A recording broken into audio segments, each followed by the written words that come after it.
राजकीय वर्तुळात उद्धव ठाकरे व राष्ट्रवादीचे मोठे नेते शरद पवार हे लवकरच भाजपशी हात मिळवणी करणार असल्याची बातमी सध्या समोर येत आहे। या बातमीने आता एकच खळबळ उडाली आहे।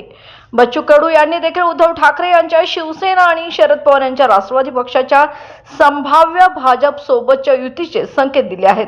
त्यांच्या या विधानानंतर आता राजकीय चर्चेला उधाण आलं असून प्रतिक्रिया देताना भाजप नेते आशिष शेलार यांनी मात्र कडू यांचे विधान हास्यास्पद असल्याचं म्हटलंय।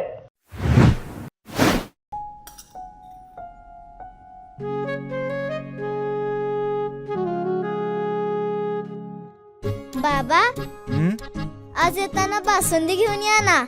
अगं, कालच आपण आईचा वाढदिवस होता म्हणून आणली होती ना। ऐकलं, गोकुळची बासुंदी पुन्हा खावीशी वाटतेय। खरं सांगू, मलाही खावीशी वाटतेय। पुन्हा पुन्हा खावीशी वाटणारी गोकुळ बासुंदी।